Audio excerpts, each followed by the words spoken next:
Hey everybody, it is Kellen Nitro for Nitromaniac TV's Wrestling Unlimited, and on Saturday, September 21st, 2019, I got a chance to go to something that I haven't been to in a long time. In fact, probably about 23 plus years, a WWE house show. Went to WWE Live in Edmonton at Rogers Place. The show was about a 2.5 to 3 hour show that started at about 7:30 that night. But prior to it, I was down at the Edmonton Comic and Entertainment Expo for a kind of a meet and greet and Q&A with Braun Strowman and Sasha Banks that was held in conjunction with the live event, and probably to try to promote and get more people out to the show. The crowd was, you know what, to me it seemed good. It was a really lively crowd for the first little bit of the show, and it was basically the entire lower bowl of Rogers Place, which is important because us here in Edmonton have an issue with getting television. In fact, it's been quite a while since we've had a televised wrestling event here of any type. SmackDown in 2013 being the last time.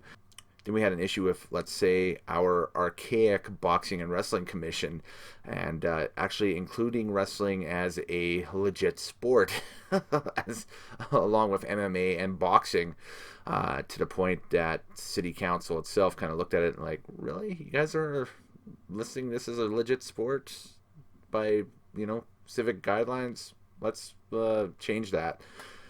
So anyways, here we go now, and the past couple of times they've had it at the new building, and this is a brand new building too. I haven't been able to go just due to work and it being too close to like my WrestleMania trips and that stuff, etc., etc. So it was refreshing and a lot of fun actually to go down to Rogers Place and check out some live wrestling. There's nothing like it in the world, going to a live wrestling match. If you've never been, you should go, and especially check out a WWE house show. I mean, I was lucky to be gifted these tickets for free this time around, but the tickets themselves, I think, start at like $20 or $25 for one of these shows. So if you see a WWE live house show in your area, definitely jump on that and check it out.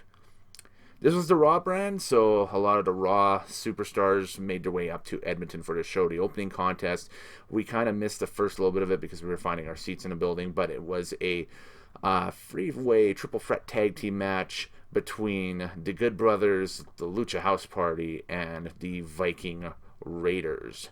And Viking Experience, Viking Raiders, War Raiders, whatever you want to call them. Ivar and Eric are an incredible act to watch live. They're one of my favorite acts to watch live, so it was fun to check them out for sure. And Gallows and Anderson themselves are entertaining, just old school heels and everything. And the Lucha House Party lineup we had here in Edmonton was Kalisto and Lince Dorado, and both those guys can move around the ring. It'd be a lot of fun to get Metalik up here, maybe to wrestle in a 205 Live style match, but I think they're trying to push him a little bit more on 205 Live as a singles competitor, so hence probably the reason why we got the alignment of Dorado and Kalisto.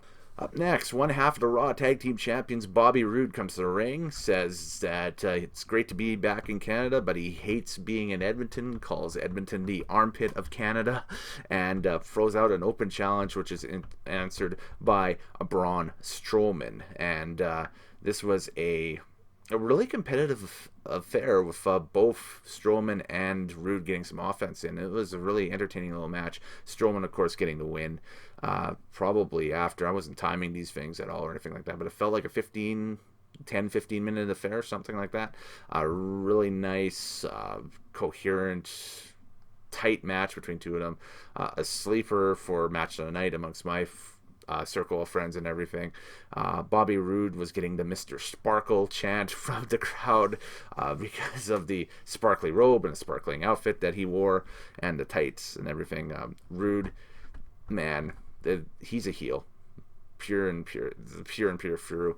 He's okay as a face, but Roode is best as a heel, definitely. And excited to see him and Ziggler get a run with the Raw Tag Team titles. Strowman is funny. Strowman is a great guy. We were actually talking about this on the train ride back to the parking lot to get our vehicles and that stuff.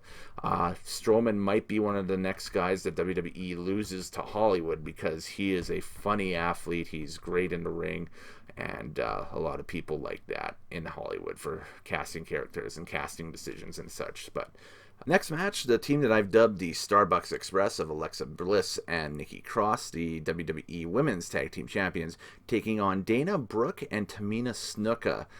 Dana, of course, has shown a great improvement in her in-ring skill over the past few months, if not over the past year. She does a beautiful swanton bomb from the top rope. It's almost Kairi Sane level of height she gets from that top rope. It's amazing. Almost like a Olympic diver or something like that now. It's incredible. And this was my first look at Tamina back from, I guess, injury layoff or just a creative layoff or something. Who knows? And unfortunately, not the biggest Tamina fan myself. So to me, it's kind of more like a who knows and who cares type scenario. But, they put on a competitive little match and that stuff. One thing I want to note here is I pointed it out on Twitter with a lot of people kind of poking fun at me, saying, well, that could be storyline, should be storyline, whatever, from the past week on Raw.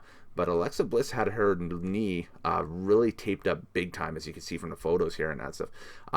She had her knee taped up big time going into the match, and she actually walked out with a crutch and kind of tossed a crutch and seemed to be moving around fine with it. So again, storyline perhaps for sure, but if she might have a lingering knee injury too, I know those are all too common in the wrestling ring, in wrestling circles, sports entertainment circles, whatever, after a few years.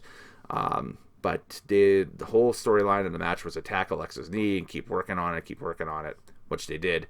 And finally, Alexa got the hot tag over to Nikki.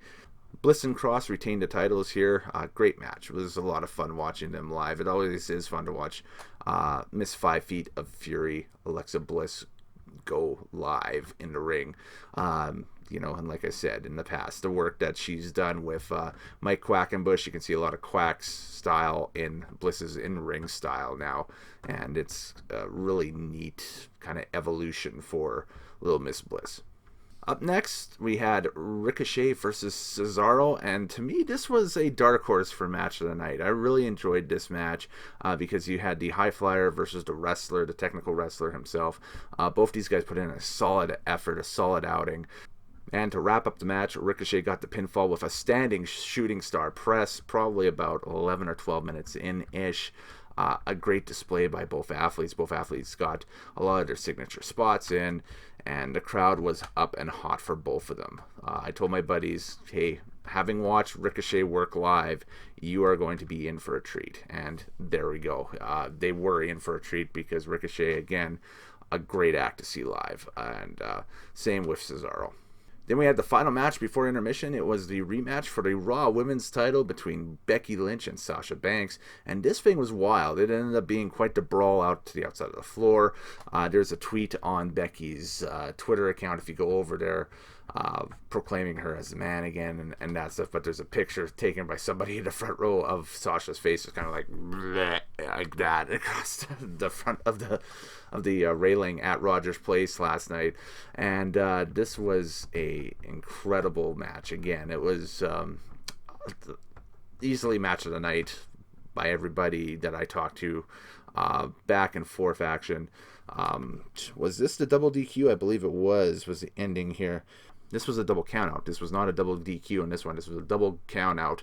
And afterwards, we seen Lynch there was 2 chairs brought into the ring by Sasha, and during the match, and then after the match, we had kind of a dueling of the fates type lightsaber chair duel, which ended up with Sasha losing her chair and then eventually getting caught up in the disarmor while getting wrapped up in the chair by Becky. So Becky getting a little lick of retaliation in on Sasha, and the feud continues enough to keep everybody's interest. And gotta watch Raw now on Monday. This is the whole idea of the house show circuit, right? It's to promote promote your live, get the live events out there to promote your TV. So there we go.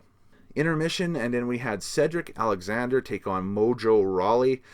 I don't know why Mojo was here. I think he was subbing for AJ Styles, who has, of course, probably a clause in his contract saying, well, I can work weekends, and sometimes I might take weekends off, whatever. That's probably the only reason why Mojo is on this tour. Competitive match. Had a real main event feel to it, not like main event like last match of the card, like main event as if this is what you're watching on your syndicated channel on Saturday morning at 10 o'clock. Nothing overly special here. Alexander gets a pin. Whoop-de-doo. A little bit of a home province pop. Not a hometown pop because she was in Calgary the night before, but a home province pop for Natalia Neidhart coming in to take on Lacey Evans in what ended up being the semifinal match of the evening. This was a competitive contest, again, between the two of them, kind of harkening back to their feud from earlier this year. And Neidhart got the win with the sharpshooter, probably about, trying to estimate with these times, maybe about 11 or 12 minutes in. The big thing with Neidhart and Evans was Evans attempted to throw on, and we joked about it because her character being the sassy Southern Belle, it wasn't a sharpshooter to her, it was a Scorpion Deathlock. 6:05 TBS Saturday nights, WCW World Championship Wrestling. And man, it was that match was fairly entertaining. It felt like a TV match. It had a good pace to it. And the crowd was firmly behind Natty 100%, which they should be.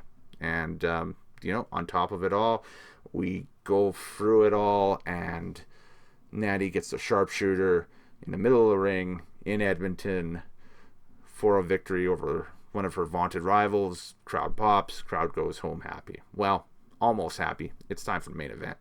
Main event time had Seth Rollins take on the Fiend, Bray Wyatt, one-on-one. And this thing was kind of a weird paced, more of an angle than anything else. This wasn't so much of a match as it was kind of more of like a live angle that was executed before our eyes. Not so much shot, but executed before our eyes here. The match itself, from what it was entertaining because you saw Rollins kind of hit his trademark moves like the stomp and the knees and all his trademark stuff, and the Fiend basically no sell it. So already there it's kind of shades of the Undertaker a little bit. The Fiend was throwing the Undertaker's punches a couple of times during this match too, kind of that underhand little quick jab or that thrust, almost like Kane and the Undertaker used to throw on Monday nights and on SmackDown on Thursdays back in the day. It was I thought, no, this is my opinion because I've seen a lot of backlash on this on Twitter from people who attended the event already. Even in the few hours since I got home and started recording this. I thought that it was entertaining, and I thought it actually, for a main event, accomplished what a house show, it accomplished what it needed to accomplish. It's hooked you in so you can see what's going to happen between the two of them on Raw on Monday. A lot of people were kind of upset at the no decision in the main event off of this one. Well, not necessarily no decision. Let's try it again. A lot of people were upset with the disqualification of the Fiend for not breaking on the 5 count in the corner. And so that's what happened. That's the end of the match. But then afterwards, we saw Rollins finally lay out the Fiend a little bit after about 4 or 5 curb stomps. And while he's taking time to celebrate, the Fiend pops back up. And then immediately a mandible claw to Rollins puts him down. And we hear the laughter. The building goes black, and then at the top of the ramp is the Fiend doing the Undertaker's kind of turn and look towards the ring, and then back to black again. I should say too that prior to this match there was a family of, I want to say about 3 or 4 that was sitting directly behind us, and they got up and left because the kids were terrified of the Fiend. They saw there was a little Firefly Funhouse video that had played earlier on in the night. And what had happened was the kids got so freaked out by that, and by the Fiend kind of showing up in the editing of it and everything, that theater of mind, they're gone. As soon as Natty won her match, they all got up and left. That was it. They beat the traffic out of there. So if it's scaring little kids, it's working. Trust me, it's working. So I'll give the overall night and the overall presentation of this house show, far be it, it's you can't really dock it for technical things because it's a house show. It's a touring show that they just have a real minimalistic screen and just maybe the one lighting rig above the ring and a few lights. That's it. And maybe use of the in-arena camera crew to shoot some stuff. That's pretty much it. I'll give it a 7 out of 10. I had a really enjoyable night. I think it was a 7 out of 10. My pick for match of the night was Lynch Banks with Cesaro, Ricochet right in behind it. And, the beat goes on. Will I attend another WWE house show in my area again? I would love to. I would really love for it to be a TV taping though next time, and hopefully the crowd was there for it tonight. I think the crowd was a head-turning crowd for them. I think they should be really happy with the live house that they got in that building. It was loud, they were boisterous, and for most of the night they were actually with it. So anyways, I'm Kellen Nitro Later Days. Happy wrestling watching. We'll see you next time. I've already blabbed way too long about this than I need to. But we'll catch you next time here on Nitromaniac TV's Wrestling Unlimited.